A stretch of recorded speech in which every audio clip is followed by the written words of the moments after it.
سے ہمارا انسان کو برائی ہی سکھاتا رہتا ہے، مگر یہ کہ میرا پروردگار رحم فرمائے، بے شک میرا پروردگار بخشنے والا ہے، مہربان ہے۔ اور بادشاہ نے حکم دیا کہ اسے میرے پاس لاؤ، میں اسے اپنا مصاحب خاص بناؤں گا۔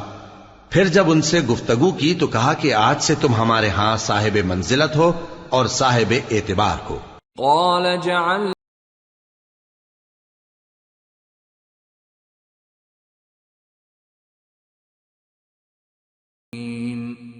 یوسف نے کہا مجھے زرعی پیداوار پر مقرر کر دیجئے، کیونکہ میں حفاظت بھی کر سکتا ہوں اور اس کام سے واقف۔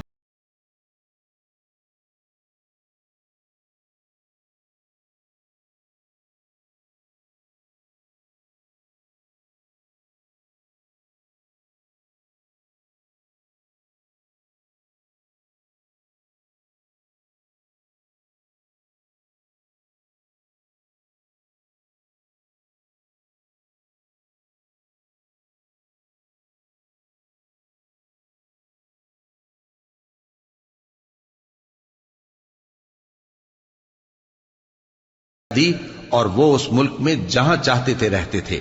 ہم اپنی رحمت جس پر چاہتے ہیں کرتے ہیں اور نیکوکاروں کے اجر کو ضائع نہیں کرتے۔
کے لیے آئے تو یوسف کے پاس گئے تو یوسف نے ان کو پہچان لیا اور وہ ان کو نہ پہچان سکے۔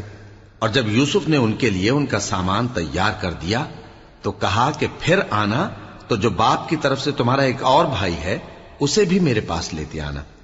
کیا تم نہیں دیکھتے کہ میں ناب بھی پوری پوری دیتا ہوں اور مہمانداری بھی خوب کرتا ہوں؟ اب اگر تم اسے میرے پاس نہ لاؤ گے تو نہ تمہیں میرے ہاں سے غلہ ملے گا اور نہ تم میرے پاس ہی آ سکو گے۔ انہوں نے کہا کہ ہم اس کے بارے میں اس کے والد کو پھسلائیں گے۔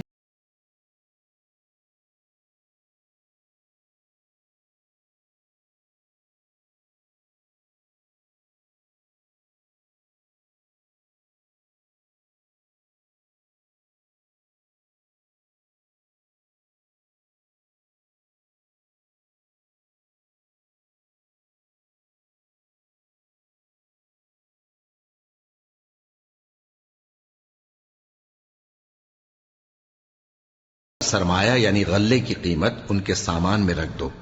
عجب نہیں کہ جب یہ اپنے اہل و عیال میں جائیں تو اسے پہچان لیں، اور عجب نہیں کہ یہ پھر یہاں آئیں۔